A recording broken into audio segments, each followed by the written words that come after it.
Welcome back to BS with Brian Simpson. This is episode 147 or 8? Yeah, 148. Yeah, man, we pushed back from San Diego, so that motherfucker out, you know what I mean, like we do. No, it was a good weekend. I got to see a lot of people. I got a lot of friends in San Diego. I lived there for a long time. I got my military friends there. I got my comedy friends there. Like a lot of the people that worked at the comedy club that I started at, you know, we still all friends, and everybody came out to show love, and yeah, man, it was just awesome. It was like I always have a good time going to San Diego. That's why I try to stay away from there because I get too comfortable out there. I love it out there. I do. San Diego's awesome. Don't let nobody tell you different. So then, so I don't know, you know, if you still want to come see me on the road, you know, I tried to tell, because some people were like, I couldn't get tickets. I'm like, yeah, nigga, you didn't believe in me. You should have bought the tickets. Don't wait to buy to get the tickets, because it's nothing, I can't help you after, you know what I'm saying? Once it's sold out, I can't. It's not like it's extra seats that we hiding secretly. It's like they're gone, they gone. I can't, you know, make people leave, like get up, you feel me? So anyway, by the time you see this, it'll be Merry. I guess this will be the Christmas episode. It'll be Merry. Everybody will be right after Christmas. People will be trying to figure out how they're gonna pay off all the stuff they put on them credit cards so they could get gifts. I'm not a fan of obligatory gift giving. That's just me. Not that I won't get you something for Christmas, but it's like I like to buy, and you know, anybody that's close friends with me knows, like, I'll just get you a gift. I'll just randomly get you a gift. If I see something that make me think of you, I'll just buy it. And I don't have the patience to wait for a specific day to give it to you. You know what I mean? Nick, hold on. Why is that your notification sound? You got a fucking caboose sound on your phone? Hooga. Old school guy, I don't know. That's not old school. That's no school at all. That is a very strange, that's very Looney Tunes. I don't even know why that was on. Okay. My bad. Sorry. Yeah, the guy in charge of running all of this just interrupted the show. So, anyway, if you want to come see me, I'm gonna be at Laugh Boston is the next date. So the 9th and the 10th of January, Laugh Boston. Go to briansimpsoncomedy.com. Grab the tickets to Laugh Boston. Then I'm gonna be at the San Jose Improv at the end of the month on the 25th. That's just one night. That's gonna be on a Sunday. Then the Houston Improv, 30th and the 31st of January. That's gonna cover January, and then right after that, Atlanta at the Punchline, Atlanta. I can't wait to go to Atlanta. This has been, every time I'm supposed to go to Atlanta, something happens. You know what I'm saying? The first time I was supposed to go to Atlanta, I think I got terribly sick. I forget what happened. And then the second time I was supposed to go to Atlanta, I had the weekend, and then Dave Chappelle took over the weekend. And he didn't kick me off. I was going to just feature for him. And then Atlanta got hit with like this legendary snowstorm that shut every motherfucking thing down, so that I couldn't fly in. You know, and that so 3 years in a row I was supposed to go to Atlanta, and something happened. And now here we are. It's finally happening. It's February. I mean, who the fuck knows what's gonna happen in February? But for now, Punchline Atlanta, that's where we at. February 5th, 6th, and 7th. Those tickets are at briansimpsoncomedy.com. Come fuck with me. And you know what? Might as well throw this extra one in there. Then it's gonna be Madison, Wisconsin. And then New Orleans, and then Michigan, so Grand Rapids. So yeah, all of that, the first 3 months of February, I'm coming all over the motherfucking place. I'm never gonna stop coming places. That's actually a lot of weekends in a row, back to back. Now that I think about it, I don't like doing that kind of shit. And I'm also coming back to Eugene, Oregon, so that's April. So, you know, Olson's Run. We had a good time last time we were there, so here we are. This is what we're doing. We're on tour. It's coming. I don't have a name for the tour, nothing fancy like that, but my fans, especially my podcast fans, y'all are the ones that really support me, because you know, sometimes the difference between selling 500 tickets and selling 600 tickets is like the difference between, you know, paying all the bills for the month or having to fucking go do another, you know. So it's like it means a lot to me is what I'm trying to say. So I appreciate all of y'all's. So let's get started with, we're gonna do some emails, and then not too many. A lot of these emails are just people offering to help me out with sorting through the emails. Oh man, warms my little ADHD heart. Hi, Brian. Hi, my name is also Brian. I'm 49, and I'm hoping for your advice on a situation that's been weighing on me for about 7 years. 7 years is a long time. I've known this female friend since high school. We've been occasionally flirtatious, kissing a few times, her covering me in lipstick kisses for fun. I've always been attracted to her, but never pursued dating. We grew apart when she moved across the country, but stayed in touch and reunited when she visited. She eventually moved back, and we started hanging out more. In 2018, I was unhappy with my living situation, and she needed a roommate, so I moved into her apartment with my own bedroom. I flirted with her, and she reciprocated at times, though I sometimes missed the signs. Soon after, an old school acquaintance contacted her, and they started dating after 2 to 3 weeks. I felt jealous, but hesitated to risk our long friendship. I got along with him initially. When our lease ended, she moved into his large house, and I joined as a renter since there were extra rooms. Over time, I saw their relationship deteriorate, so I moved out to a cheaper place, but stayed in touch. Updates revealed he became untrustworthy and abusive. She's not helpless and can handle herself, but I worried more for him if things escalated. You worried for him? Okay. They moved to a new house due to issues with his ex and the old property's deed. Okay, all right. I even helped them move. Wow, why did you do that, sir? Things seemed better briefly, but no more abuse reported. Okay, so who's being abused? Okay, whatever. Now, in the new house, both on the mortgage, what the fuck is wrong with, where y'all from? This is like a series of unfortunate events, or what they call it? A comedy of errors? It's like, so wait a minute. So you're moving in with a girl you got feelings for and her new man, right? They have a rocky relationship and they moving together and they both go on the mortgage. They're not married. They both on the mortgage. Guys, we already know where this is going. Let's see. Okay.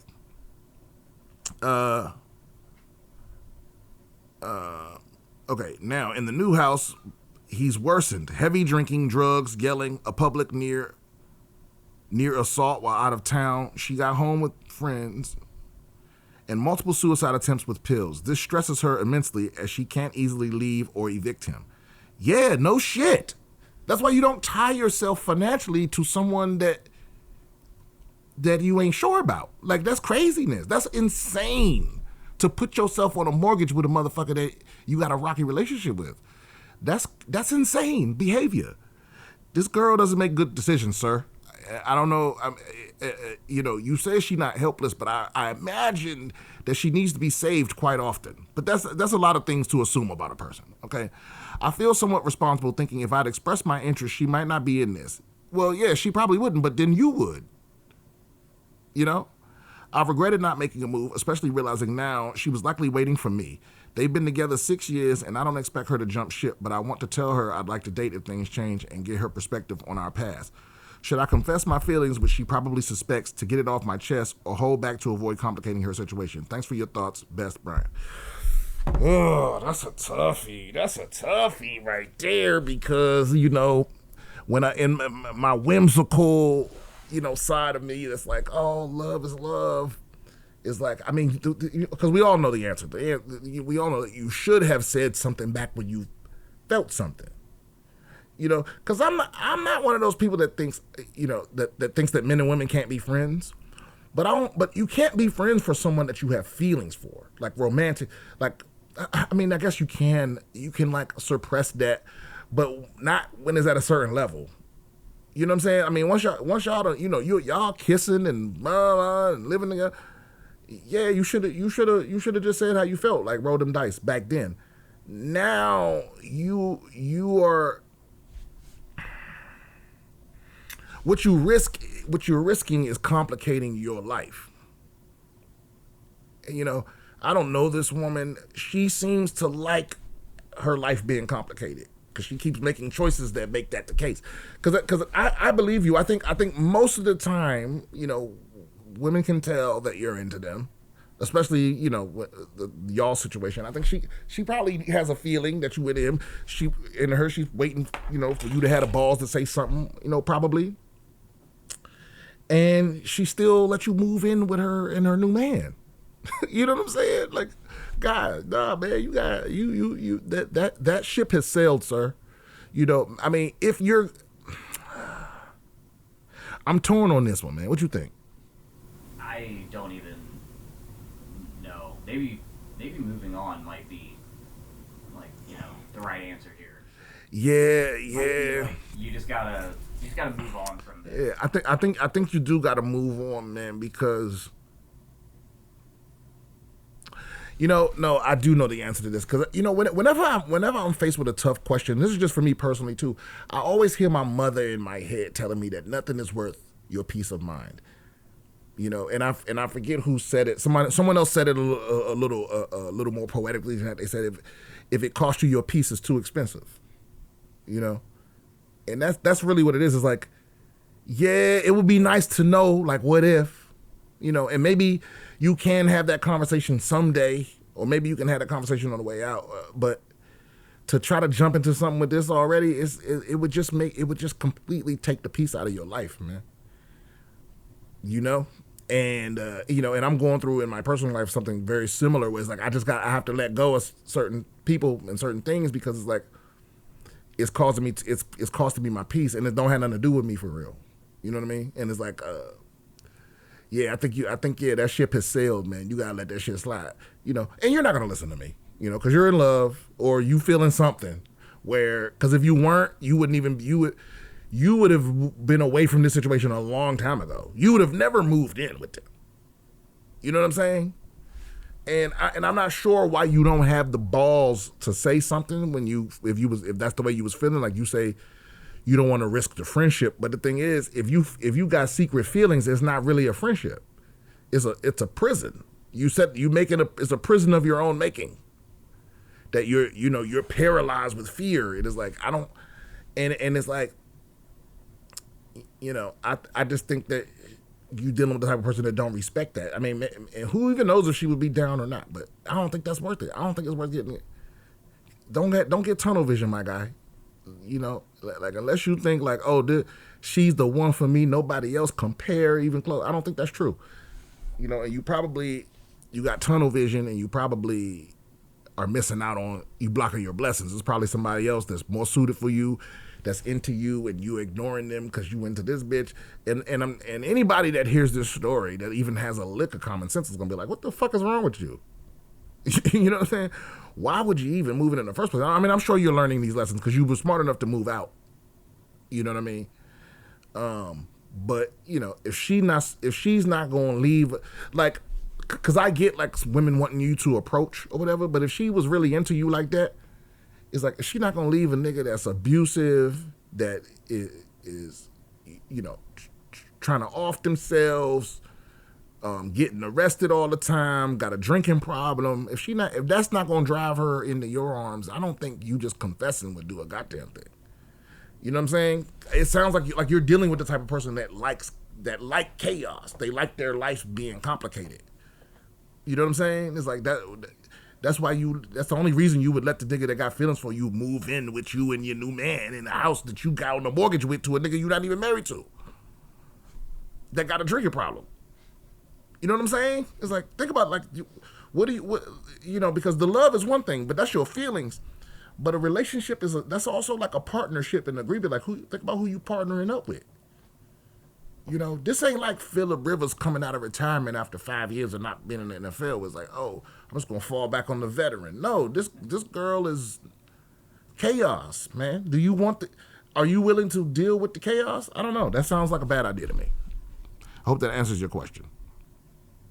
But I would love for everybody to chime in. I would love to know what everyone else thinks. Because we got I'm pretty sure that it's a couple of like therapists, like relationship counselors and shit that listen to the pod, because I do get some replies sometimes. I would love to know what everyone else thinks. I think you should go ahead and hang it up, sir. I would also like to get a woman's perspective too. We don't have enough woman perspectives on here. Hi, Brian. I'm listening to your latest pod, December 23rd, 2025. What? How is that possible? Oh, that's yesterday. Okay, yeah. Goddamn. And heard you say you're getting so many emails, you may need help. Oh, yeah, this is somebody offering to help. A lot of people are offering to help. I should go ahead and save that. A couple of people did that. Okay, yo, Brian, I'm writing regarding the assistance you mentioned. And okay, yep, that's another person. Oh, man, thank y'all. That is so thoughtful. This is, thanks for reading my emails, Advice Champ. You always provide valuable guidance to all of us. Keep it tight, Beaver Puss. Well, thank you very much, Nothing to See. Nothing to See writes the show a lot. Hey, Brian, just sending you a follow-up email. Oh, we love a follow-up. First, just want to say English and grammar have always been my worst subject. Okay. Also, just wondering, did you bring up the stuff about the sponsors by chance because someone approached you about my emails? I'm not sure what you mean. Sponsors. I'm not sure what you mean. Also, you said most is probably true and you were wrong and right about it. Okay. Is English not your first language? Is that what you're trying to say? Also, you said most is probably true and you were wrong and right about it. Okay. I think I get what you're trying to say. Everything that I have told you about my military experience and what's been happening ever since is true, but I will agree that I am a bit paranoid these days and not always positive that the persons following me around at the times are always feds. I'm not perfect. Oh, okay, I know who this is. Okay. When I say Fed, also, I don't just mean FBI. It's more of a broad term, but like I said, I became a man of God when I got sober from the opiates, and the Lord did something to me in that moment as well. Oh, my God. This is a lot to, this is what I need somebody to summarize this. This is like, it's like 8 paragraphs. Yeah, let's get one of these other people to read that. One of the other people that offered to do that. Let's just get that, and then we'll get back to that. I just start all of them. Yeah. So we'll see. Yeah. Yeah. All right. So then, that's all the emails. We'll get into a couple of articles. The first one that someone, so also people send articles in sometimes. Somebody sent me this article from yahoo.com, and this is Charlie Kirk fans are snapping selfies in a replica of the death tent. That doesn't make any sense to me. What do they mean? Attendees at America Fest, the conference held by the late Charlie Kirk's Turning Point USA, have the opportunity to honor Kirk's memory by taking selfies in a replica of the tent where he was shot dead. What?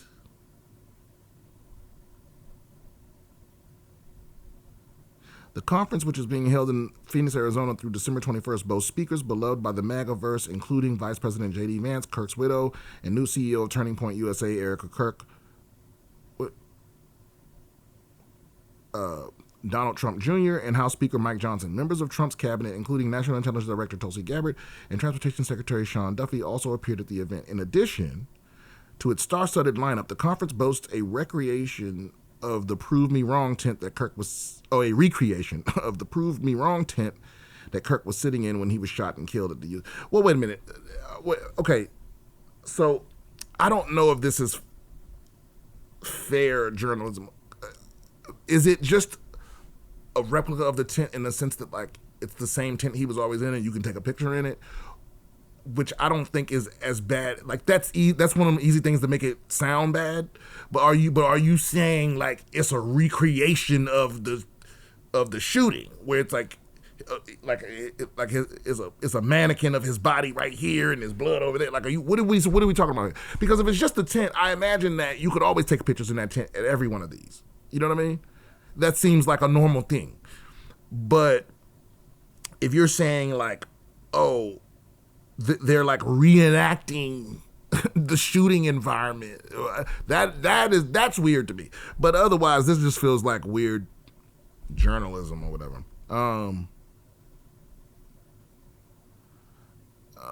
Complete with a ring light accessory beloved by influencers and content creators alike. Okay. Attendees of the conference have the opportunity to take photos inside the tent surrounded by portraits of Kirk. Yeah, this doesn't seem that weird. It seems like it is one of those things that you could easily make sound weird without all the context, but this just sounds like this doesn't sound as weird as they made it. Am I missing something? It is a little strange, I think, like, to, like, go there and, like, do that. I mean, I feel like it's a little, I mean, like, you know, let's think about if it was, like, a different, like, assassination. So, like, people, like, do people go to, like, where, like, Martin Luther King, like, got shot, like, in that hotel? Like, they go there. Yeah, but see, but that's different because because this is more like you taking pictures behind. Like imagine if like a president got shot in the White House, but then you went and visited the White House and you took a picture sitting at the president's desk. It's like, well, that's just where they be at. You know, it's like if Charlie Kirk had never died and you went to this event, which they throw all the time, that tent would be there. Yeah. For you to take pictures in front of. So now that he's dead, now we're connecting the two things, and I don't know if that's necessarily fair. Like I guess. You know, there's so many weird things that these people have done after Charlie Kirk's death. I don't want to, because this is also something I always said about Donald Trump too. Is like, I'm not a fan of the people that may be on my side politically, but they exaggerate the wrongs of the other side because I don't think it's necessary. I think it makes it easy for you to dismiss what you're saying by being like if they're already doing enough crazy shit where we can just talk about the crazy shit they're doing. We don't have to like make up stuff. Not that this is made up, but this just feels like a stretch to me. I don't know. Maybe again, I would love y'all's view on it. To me, this doesn't mean anything. You know, it's like now again, if there was a man, it's not the same as like, you know, if you went and posed in the theater where Lincoln got shot. You know, that I don't think it's the same thing because it's not like the background that he always used. You know what I'm saying? It's like. You know, I guess what I'm trying to say is I don't think it's their intention for them to be like, oh, come take a picture. It's a recreation of where Charlie got shot. It's just like, this is where he always did his thing. You know what I mean? He just happened to get shot where he does his thing. Like if he gotten shot somewhere else, like if he gotten shot in the McDonald's and then they had a booth set up so you could take a picture where he got shot in the McDonald's, that would be weird to me. But because he got shot he just happened to get shot where he normally does his thing, you know, it's easy to conflate the two things. But it's like people are just taking pictures where he does his thing at, not necessarily because that's where he got shot at. You know what I mean? Yeah. That's what it seems like most people. But then at the same time, it's like, you know, people that attend rallies are not normal people. You know? Yeah. You know, I don't know. I don't care what side of the aisle you on. To me, it's just so weird to go to like fly somewhere and get a hotel and buy a ticket to go watch people be like politicians and shit talk. That's fucking crazy. Like a convention where politicians are talking. That's the weirdest thing to me. I mean, taking a picture where somebody died that's like the fifth. That's like maybe not even the top 10 weird things that's happening there. The weird thing is that you saved up and right before Christmas spent some of your savings to go watch J.D. Vance and the Secretary of, like, that's crazy. Yeah. What did they say? What are you getting out of that to make you go, fuck yeah, that was worth it? I don't understand that. You know. So anyway, I mean, yeah, I'm sure that somebody else feels completely differently. That's what I like about these fans. They always share what they fucking think. But also, like, whenever they take the pictures, are they like smiling or are they like, you know, sad? Yeah, well, it's kind of weird to go up there and just be all cheeses, you know. I don't know. I think. See, here's the thing. I don't know if you're listening to this pod a lot, but you know, I'm not a religious person. I'm not a fan of it. I'm not a fan of anything that lets people dismiss logic. You know what I mean? Because it's not just religion or astrology. All this, people use it oftentimes to be like I know better, and I know that doesn't make sense, but, you know, my religion. And so I think you could justify a lot of shit. Like I said, if you already there, you done already made a whole bunch of logical, you know what I mean? You done already ignored a bunch of other shit that makes sense. So I wouldn't put it past you. I mean, I don't know. To me, just being there is the weirdo thing. You know? Ain't no motherfucker way a rich motherfucker gonna get money off for me to come watch them talk. That's crazy. You know what I'm saying? Like, and just say politics stuff. You know? I don't know. And I'm gonna tell you, the last time I did, I remember when Obama won the first election in 2008 to 2007, and you know, obviously it's like I didn't want to go because I know I don't like crowds. But it was also one of them things where it's like, you know, you a black man. It's the first black president. You literally live here. I was living in Falls Church, Virginia at the time. So like, you literally live here in the DMV. You 10 subway stops away. If you don't go, you gonna regret it. You know, it was everybody guilt tripping you and shit. So like, all right, man, we go. And let me tell you something. I completely fucking regret it. I completely fucking regret it. I was there, and everybody that was there, remember, it was cold as shit. It was cold as shit that day. Not only was it cold as shit, but when the speech and all that shit was over, it was complete chaos. It was complete chaos. It probably took me 35, 40 minutes to get there, and it took me 4 or 5 hours to get home. And this is on public transportation. So we weren't driving or nothing like that. It was just when the speech was over, it was like there were so many VIPs and dignitaries and so forth in one concentrated area that like the security was over tight, and they closed a lot of the subways. You know, so if you I don't know if you're familiar with how DC is or whatever, but it's like if you're in the mall in DC where they gave the speech at, you know, you're surrounded by train stations. There's, I don't know, I'm gonna look at the map, but there's probably 6 train stations nearby you, depending on which direction you go. And they closed off like all but one of them and shit. Like they were trying to funnel everyone, and the crowds just people lost their family members and all that. Like the crowds were so tight that it was probably dangerous. It was like one of them things where the crowd would just move you, and you had to kind of go with direction the crowd was going, and I got separated from. I went with my roommate, my homie Thurman, and we got separated. We got home hours apart. You know what I mean? Because it was like, oh, all right, nigga. Like, I watched him fade though. Like, hey, nigga, I gotta go this way. I can't even. And it was one of them, and it was cold, and it was crowded, and it was like I could barely hear the speech, and it was a delay because the speakers were fucking, you know, a quarter mile away, and it was like, I was like, I guess I'm here. It's historical, but I'm like, I would have rather stayed home. And that's exactly what I said when I walked in the door. I was like, yo, I should have stayed home. Yeah, it wasn't worth it to me. So I can't even imagine. There are 0 politicians that would get me out of my bed to go somewhere to listen to them talk. You know what I'm saying? Like it would have to be like my favorite politician right now in Texas is James Tallarico. And if he was near here, maybe. If it was across the street, I wouldn't go. If it was on my side of the street, I would go.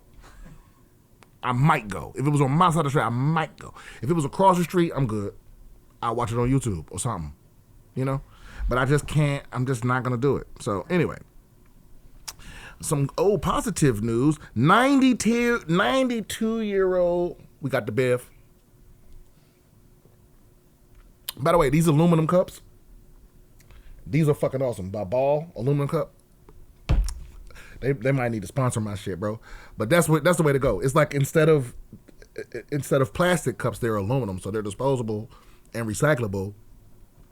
But they're aluminum, so they keep everything fucking cold. And unless somebody please don't tell me that it's like aluminum particles make your dick soft or something, because that's gonna ruin this for me. This is my new favorite little thing that I buy every time I go to the grocery store now. Just the aluminum cups. I don't gotta dirty up no dishes. Somehow the drink stays colder. It'd be ice cold every drink. Anyway.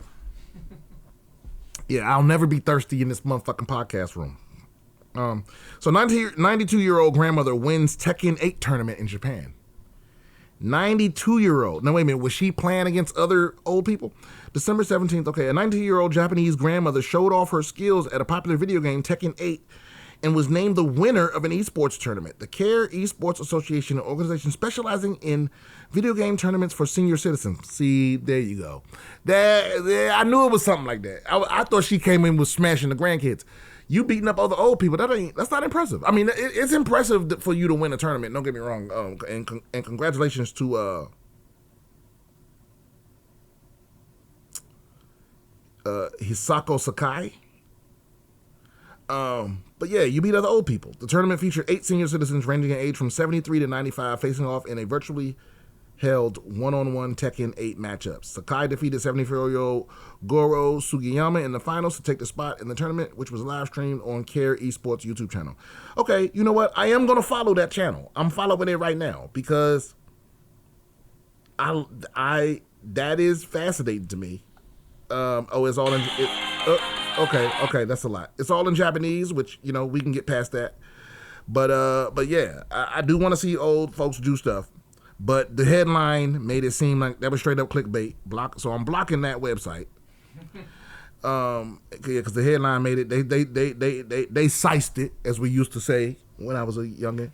They try to size it up. Oh, an old lady won a Tekken tournament. Okay, we get it.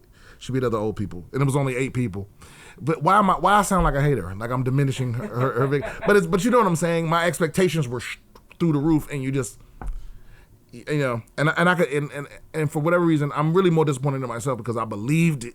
I believed I took it at its face value right from the jump, and I knew it took me 10 seconds to figure better, and I knew better immediately. All right, what the fuck does this mean? Okay, hold on. Researchers find reverse sexual double standard in sex tech use. Okay, so wait a minute. What is a reverse double standard? And what is okay, I know what sex tech is. Okay, a new study published in the Journal of Sex Research has found that men who use sexual technology are viewed with more disgust than women who engage in the same behaviors. Okay, that's just a double standard. The findings indicate a reverse sexual double standard. Wait a minute, why is that reverse? What are we saying? In which men face harsher social penalties for using devices like sex toys, chatbots, and robots, particularly as the technology becomes more human-like. This research suggests that deep-seated gender norms continue to influence how society perceives sexual expression and the integration of technology into intimate lives. The intersection of technology and human sexuality is expanding rapidly. Sex technology, or sex tech, encompasses a wide range of devices designed to enhance sexual experience. These range from traditional vibrators and dildos to advanced artificial intelligence chatbots and lifelike sex robots. Although the use of such devices is becoming increasingly common in solitary and partner sexual activities, a social stigma remains attached to their use. Many users keep their habits discreet to avoid judgment. Guys, we know why this is. Because this really has nothing to do with sex. I was just talking to the homie about this, because this is the truth. When it comes to the interactions of the genders, okay, men in general, in their relationships, tend to have to be concerned with how they're making their woman feel, right? And women, in general, tend to be concerned with how they feel. Like how men feel is not in their calculations when they're calculating, like, what they're doing and how they moving. They're not really considering how it makes you feel more, so they're considering how to, like, you understand what I'm saying? What I'm saying is women tend to make decisions based on how it's going to make them feel. And men in relationships tend to make decisions based on how it's going to make their partner feel. Like, they have to be considerate. I'm talking about men men that give a fuck about their partners tend to do things based on how their partner's going to feel, and women don't calculate men's feelings. I don't know if that's even a red pill take or whatever, but I think just in general, women have less empathy for men, and they're not required to, and they generally don't, so, so it's like, yeah, your woman having a dildo, and don't get me wrong, there's dudes out there that be insecure about their woman having sex toys and stuff like that, just like it's women that's insecure about their man watching porn or whatever the fuck. But I think, but I'm just saying, like, in a relationship where sex toys are fine, it's like a woman is buying a sex toy based on how it's going to make her feel, for the most part. You know what I'm saying? And you coming home with a full-on sex robot, right? You got to go, well, how's that going to make her feel? That's going to make her feel like she's not enough and all this other shit. And so you're going to have to get rid of that motherfucker. You know what I mean? So it's like, I just think men generally are judged because, I think men are judged for fucking sex robots for the same reason they're judged for dating younger women. It's like, it's gonna make other women feel bad, or less than, or whatever the fuck, So it's like, But I say, do whatever the fuck you want to do. Because I'm telling you right now, listen, we on the cusp of it. We on the cusp of it. But we're nowhere near it. I bought, the last time I used some sex tech, I bought one of these things where it's like, it had handles on it, and it had like buttons on the thumbs, and you could control like the speed and the grip and the pattern and all that from the thumbs. And it did, it did all the motion on itself. And it wasn't better than my hand.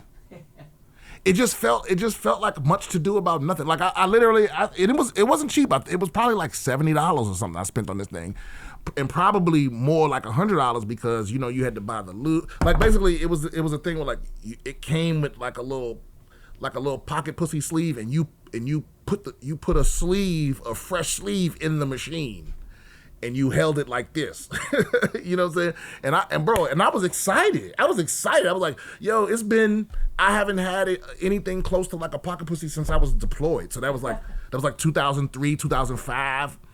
And so I was like, oh, surely the technology has improved at this point.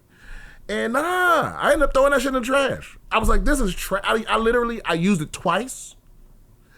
And I was like, this just feels like this is more of an obstacle to me beating off, because I got to set all this shit up. I got to clean the shit up. You know what I mean? You got to clean the shit. And it don't even feel that good. Like I thought it was going to be mind-blowing, And don't get me wrong, that is on the that is on the lower end of sex tech. Obviously, like I don't have a full-on sex doll but it was just missing something. And I don't know what it was, but it was like it didn't have the right grip. It didn't have the right. It literally felt like, I don't know. It didn't feel better than jerking off. And so we got a long way to go. Now, again, you start getting into the Japanese shit, they probably got some shit over there that might make you fucking be like, oh, I don't even need anybody else. I don't know. But until it gets to that point where it's like indistinguishable from real vagina, and then on top of that, these robots got a person, because they've already got the facial features and stuff like that down pat. But when you get to the point where like you can't really tell, you know what I'm saying? When you actually feel like you have a girlfriend, then it's gonna be a wrap. You know what I mean? It's gonna be a wrap for men and women. But to be honest with you too, and I think it's also affected by the way men and women are judged. You know what I mean? I think it's gonna be a lot harder for women socially to move completely to like a robot do. Because I think, women judge other women, and it was like, oh, you can't get a man? It's like women are judged by like, oh, did somebody want to marry you type shit. And it's like, so I think a woman moving on, like right now, men are judged more harshly because it's seen as like, creepy or sex obsessed or whatever the fuck. Like they look at you, if you have a sex doll, men and women both look at you like, well, damn, nigga, like you invest in that much. And I think most of it is just, honestly, is also because like you don't really need all that. What you need a dog. Your hand is perfect. You don't need, like if what you're doing is masturbating, which is effectively what you're doing, you don't need more than your hand and the right lube. All that extra shit it just seems like a lot to invest. But now it's like people that buy sex dolls, they look at the same way as we used to look at people that had like a huge porn collection. We don't know who those guys are anymore, by the way. Hell no. Because all the porn's online, and I'm sure, like, I mean, we do know who they are, but we don't know who they are. When I first got to my unit, my sergeant, who I think he'd just gotten promoted to sergeant, so he got to move into his own room. But his stuff was in my room. So I had a roommate. My sergeant used to be roommates with this roommate. You know what I mean? So he had just gotten his own room, and I moved to this room. But he still had a bunch of shit in the cabinets. I'm like, what the fuck? And it caused me to fail an inspection and all that. And they didn't even give a fuck. I'm like, yo, he won't move his stuff. He would not move the stuff. And finally, I'm like, fuck it. One day, I cut the fucking locks off that shit because he kept saying he would move it. I cut the locks and I started throwing this shit outside. Bro, it was so much porn. It was so much porn. Like he had like a wall of porn to the point where like this is disturbing. Where it's like, why do you have so much porn? Like, it was a concerning amount of porn. It was like you look at those dudes like, right? And it's like, and we don't know who those guys are anymore. You can't walk into a guy's house and know how much porn, But it's like, you know who they are. It's the dudes that like, they sign up for accounts on the porn sites and they make playlists and they upload shit. You know what I mean? It's like those guys, and there's nothing wrong with that for real. But those guys are just looked at different. There's like a stigma on it. There's a creepy stigma-ness to it. But like I said, I think when it gets to the point where they're lifelike, where it's lifelike androids that can fuck the shit out of you, I think it's gonna switch up, and women are gonna be judged way more harshly, mostly by other women, right? About whether they got a real man or a robot man. You know what I'm saying? It's really going to take our species to another level. Because once something can convincingly fuck the shit out of you, what's your motivation? What's your motivation? You know what I mean? Like, our species, we're driven by the need to like reproduce, and which has been kind of diluted down to just fuck. But sex make the world go round. You know what I mean? It does. Sex sells everything. There's nothing on this planet that sex don't sell. There's nothing on this planet that you won't sell more of if you put some titties beside it. You know what I mean? It's just that simple. All right, here it goes. Previous observations suggest that this stigma is not applied equally across genders. While the use of vibrators by women has been largely normalized and framed as a tool for empowerment or sexual wellness, men's use for similar devices often lack the same social acceptance. Media depictions frequently portray men who use sex robots or dolls as socially isolated or unable to form human connections. Anecdotally, but also in research discussions around using sex tech, tend to highlight vibrator use as a positive and empowering addition to female sexuality, while the use of devices designed for male anatomy, like sex dolls or fleshlights, is more often viewed negatively or as unnecessary. Well, I do see it as kind of unnecessary, man. Like I said, I mean, and also again, I also think there's also a sort of ickiness associated with cum, and so it's like if you got a sex doll or if you got a fleshlight, then you also have some of your cum around, and it's one of those things where it's like it's like if there's cum nearby, it's like we ain't this. I'm sure that these doctors have looked into it, and they. I didn't think this episode was going to take this turn. But let's see. They go into it. In the same vein, sex toys tend to be more socially accepted than more advanced forms of sex tech, which are also typically marketed toward male users. Our study aimed to examine whether this apparent sexual double standard. Thank God they stopped calling it a reverse double standard, could be demonstrated empirically, and if women and men held different opinions. The research focused specifically on disgust, an emotion deeply linked to the avoidance of pathogens and the policing of social norms. Disgust serves as a psychological behavioral immune system, but it also reinforces moral boundaries. They propose that sex tech might trigger disgust by violating traditional sexual norms or by evoking the uncanny valley effect associated with human-like robots. A key rationale for the study was to understand how traditional gender scripts influence these perceptions. Conventional heterosexual scripts often position men as sexual experts who should always be ready for sex and capable of pursuing women. In this context, a man's use of a sex toy might be interpreted as a failure to secure a human partner or a lack of sexual prowess.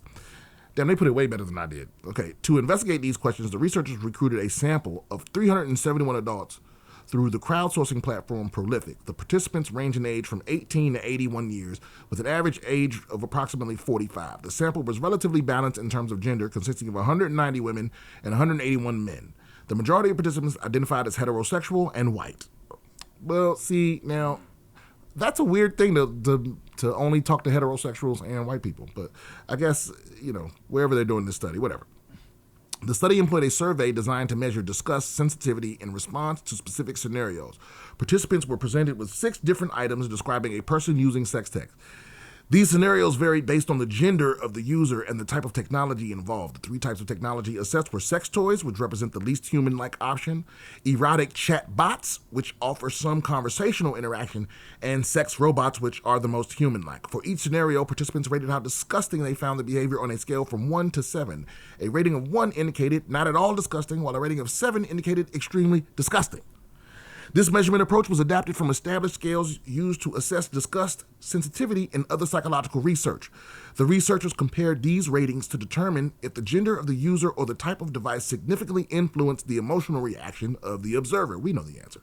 The results provided clear evidence of a double standard across the board. Participants rated men who use sex tech as more disgusting than women who use the same devices. This effect was consistent regardless of the participants' own gender. Both men and women viewed male sex tech users more negatively.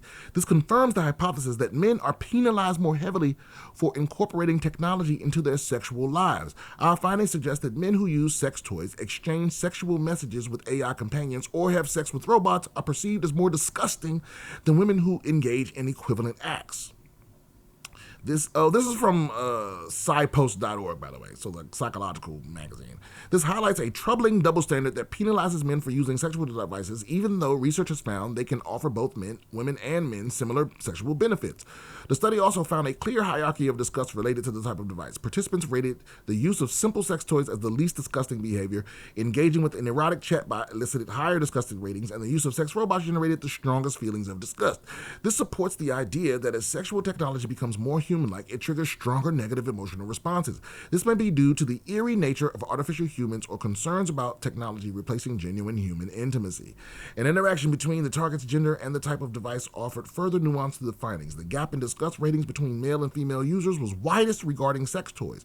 While men were judged more harshly in all categories, the double standard was most pronounced for the simplest technology. As the technology became more advanced and stigmatized, such as with sex robots, the judgment became high for everyone, narrowing the gender gap slightly. See, that was my prediction. It's narrowed slightly now, but as it gets more and more human-like, it's gonna turn more and more on women, I think. However, men were still consistently rated as more disgusting than women, even in the robot condition. Interestingly, although men were perceived to be more disgusting than women for their use of all forms of sex tech, the gap was especially large for sex toys. In other words, while overall reactions were generally more negative for more advanced technology like erotic chatbots and robots, the strongest gender difference appeared in the sex toy condition. The researchers also analyzed differences based on the gender of the participant, consistent with previous psychological research. Oh man. Yeah, that's a lot. We don't have to read the rest of this. Let's get to the gist of it. The researchers suggest that future studies should explore how these perceptions change over time. As artificial intelligence and robotics become more integrated into daily life, the stigma surrounding their use in sexual context may shift. Longitudinal research could track whether familiarity with these technologies reduces the disgust response. It would also be beneficial to examine whether the context of use matters. For example, using a device alone versus using it with a partner might elicit different social judgments. We hope this work encourages more open, evidence-based conversations about men's use of sex tech, with the ultimate goal of reducing the stigma surrounding it. That's never going to happen. Williams said, understanding that this double standard exists in the first place to normalizing and accepting all forms of sex tech used by all genders. Yeah, see, I don't think that's ever going to happen because like I said, it's like men are judged, like you said, men are judged on what they can. There's never going to be a scenario where when if you as a man, you have something in place of a woman where you're going to be seen as manly. That's the thing. It's all about masculinity when it all boils down to it. You know, you're seen as less of a man because you can't get a woman. You know, and like I said, I don't think right now, I don't think women masturbating are seen as someone that can't get a man. They're seen as someone that, you know, doesn't need a man or, you know, or whatever, or liberated or whatever. But like I said, as it gets closer and closer to those machines being, you know, damn near men, then I think women will be judged more harshly as like, oh, you can't get a real man, so you got a robot. Look at her with a robot husband, you know, that kind of shit. But who the fuck knows, man? The kids always surprise me. This generation is amazing. They're going to keep on adapting and switching, and who the fuck knows? like like the grandkids that's coming, they gonna blow our fucking minds with what they think is okay and not okay. Like cause here's the thing, I never was prepared to be an old person. The psychological effect of being old. It has nothing to do with your physical age and ailments and all the other stuff that comes along with being old, but you're officially old when you no longer have effect on the culture. When what is cool doesn't consider you. You know, the commercials are not aimed at you. The products are not aimed at you unless they're specifically for old people problems. The music ain't for you. The movies aren't for you. The TV shows aren't for you. And it's like, that's what's happening real fast. And a lot of old folks have a hard time letting go. Like, hey, nigga, it ain't that no more. You just got to accept it. It doesn't matter what you mastered. It doesn't matter what was, you know, because like my new act is a lot of like back in my day comedy. And it's just pointing out the truth, but I've accepted that it ain't that way no more, you know. I think when it's all said and done and we're going to look back at the 90s as the best decade, I think that's when we were just ignorant enough, but also just conscious enough. It was that perfect balance of ignorance and confidence, and consciousness. And like we were just starting to collectively give a fuck about everyone else. But we also were naive enough to think it would matter. And that's when we had so much good art, you know, music, movies, cultural shit going on. And that's what it feels like to me, you know. But the youngins, they don't have that context. They don't give a fuck. I might as well be talking about the Roaring 20s or something to them. You know what I mean? Like a kid that was born in 2000 don't give a fuck what the 90s was like. They really don't. That's like my mother talking to me about the 60s. It's like, it just sounds like a history class. Like, it doesn't affect me at all. I have no point of context. I have no point of reference. It's like, you know, your generation is, at some point, your generation is going to be summarized. You know, the 60s was hippies in Vietnam, and that's all most people my age know about the shit. It was free love, hippies, and the Vietnam War. You know what I mean? You do a deep dive, Richard Nixon, you know, they make Nixon. But that's it. That's all we know. The little, like, your generation is going to be reduced to fun facts. The fun facts about your generation are all anyone's ever going to remember. I don't know what the fuck they're going to say about right now. This is a crazy ass time, you know. COVID and Trump. Yeah, I mean, it's COVID, Trump, Epstein list. I don't, but you know what though? We might think that, but again, you know what I'm saying? It was just like just the way that like Watergate doesn't really mean anything to me. You know what I mean? Like, I know how significant it was and all of that, but I wasn't around to feel it. You weren't going to, like, cocktail parties and, like, having conversations. Yeah, I wasn't with nobody when it's like, holy shit, the president of the United States. I mean, you know, it's crazy to think that was such a huge scandal, and now that wouldn't even make the news. No. If I think a lot of people, they would be relieved if Trump was just planting bugs in the hotel room. You know, and the thing is, I don't even think Nixon actually, I think, whatever. The point is, you know, who the fuck knows what they're going to say about us? What's significant to us might be nothing later. It might be literally nothing. I don't think there's any way that it's not going to be, that Trump isn't going to be mentioned. You know, because I don't know if he's not the first president to, maybe he is. I don't think so. I don't think he's the first president to lose an election and then win a re-election. No, there was one more, I think it was Taft. Okay, and that's the thing. You ever hear anybody talk about William Taft? No. And that's what I mean. It's like, we might think there's no fucking way anyone could forget Donald Trump being president. It's like, yes, it is. Grover Cleveland. Oh, it was Grover Cleveland. Okay, yeah, but you don't hear nobody talk about Grover Cleveland. You know, again, it's like you never know. Like, what really matters to us might not matter to anybody fucking 40 years from now.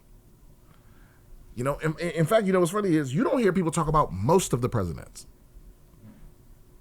You know, like it is actually astonishing to me how quickly we forget about the presidents of the United States. Like we know they gonna always bring up George Washington because he was the first. They gonna always bring up Abraham Lincoln because of the slavery. And then after that, it's mostly the people that was president while you were president. Yeah. I mean, people that were president while you were able to vote. Or Kennedy, just because he. Oh yeah, Kennedy because he got shot too. Yeah, but again, that wasn't that long ago. I mean, it might be like a little fun fact because here's the other thing: he ain't the first president to get shot, and I bet you the average person off the top of their head couldn't tell me the rest. Right? Yeah. I mean, Abe Lincoln famously got shot. Reagan got shot. Roosevelt, Teddy Roosevelt got shot. Most people don't know that. Yeah, and continue with the speech. Right? But is that it? I think there's 2 more. Yeah. Tell me all the presidents that have been shot. According to Wikipedia, 18. Trump. Oh yeah, Trump. Yeah. Well, okay. I'm not gonna go there. Yeah. Andrew Jackson. Okay. So it's 18. 18 presidents have gotten shot. Wow. Or assassination attempts. So Andrew Jackson was the first. Abraham Lincoln, obviously. James Garfield. William McKinley. Teddy Roosevelt. write the greatest Christmas story of all time. Hey, no. We ain't doing that. And then Franklin D. Roosevelt. What? Mm-hmm. Giuseppe Sangara shot him with a pistol in Miami, Florida. 3 weeks before his inauguration, an Italian man named Giuseppe Sangara attempted to kill FDR during a speech in Miami. He got off 5 shots, missing Roosevelt, but killing Chicago Mayor Anton Cermak and injuring 5 bystanders. Now, I've never heard that story. Yeah. Yeah. Probably because he didn't get hit. Yeah, because he didn't get hit. But somebody got killed. Is there a year on that? Yeah, that was 1933. Okay. Pre-World War II. Okay, and then Harry Truman. These are just assassination attempts. Okay. Somebody shot at the Blair House, which was the temporary residence of the president. This was in 1950. And the president commuted his sentence. Oh, he commuted it to life in prison. So that he got the death penalty. He gave him life in prison. Okay, John Kennedy, obviously. Robert F. Kennedy. Wait a minute, he wasn't president. I don't know why they threw them in there. George Wallace. Wait a minute, he wasn't president either.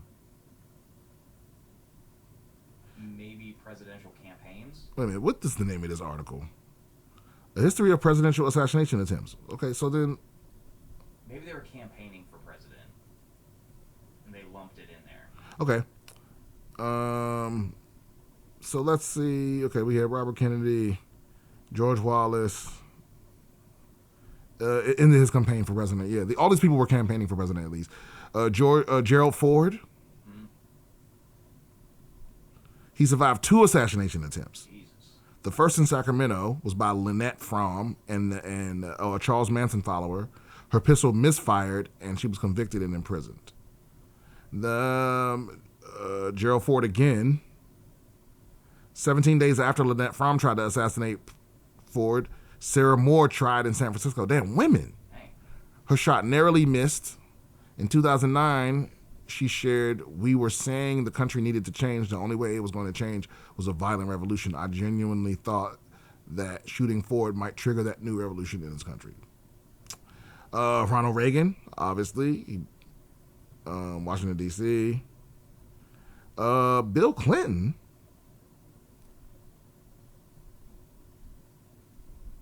Oh, somebody shot at the White House while Bill Clinton was there.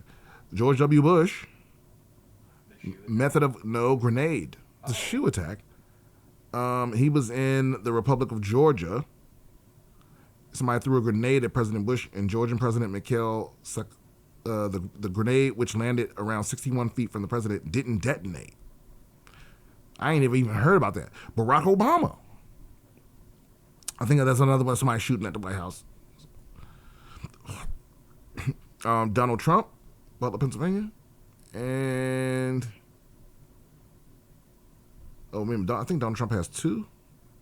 So July 2024, Donald Trump, and then also September 15, 2024, Donald Trump in West Palm Beach, Florida. 9 weeks after president was wounded in an assassination attempt, the nominee was targeted again while golfing at Trump International Golf Course. See, I never heard about that. Yeah, I heard about that. Okay. Oopsie. I don't even know why we did. Why did we read all those? I don't know. We were talking about sex toys. And then how do we go from sex toys to presidential assassinations? I have no idea. And that's going to be our episode. We'll figure it out. I'm sure whoever's watching is screaming the answer. Because somebody type the answer in the comments. Because I really don't know where I went. I don't know. We're talking about decades, like every decade. Who's going to remember what? Right. Summary. You summarize your... Yeah, life. but how did we get there from sex toys? Because I think as time goes on, I think that's how we started talking about it. Like, as time goes on, it's going to start... Oh, yeah, you never know what's going to be okay. Yeah. Yeah. But also, so people responded to the... Did you do a poll, or did you just ask the question? So, I did a poll. It's on there. what's the results of the poll? 75% say yes. Okay. See, I remember responding to some of the comments through here. Okay, yeah. Someone said maybe, but you...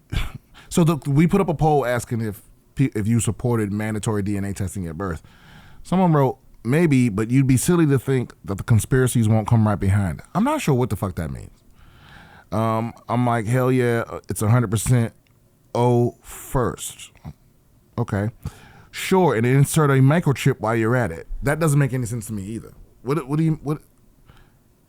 Okay, and then the last answer, the last written reply. So, but the poll was 75% to 25%. The last reply was like, at birth, nah, but for child support, 100%. Well, they already do that. I don't understand how you can be for it at child support, but not right at the beginning. Right? One knocks out the other. Right? So it's like, if you just have it, you know who the parents are, then you don't ever need to do it again. And it prevents people from raising children that aren't theirs. Yeah. Right? And it's a significant number, right? That it's in the 70s or something, right? Of people that once they go get a DNA test to find out the child isn't theirs.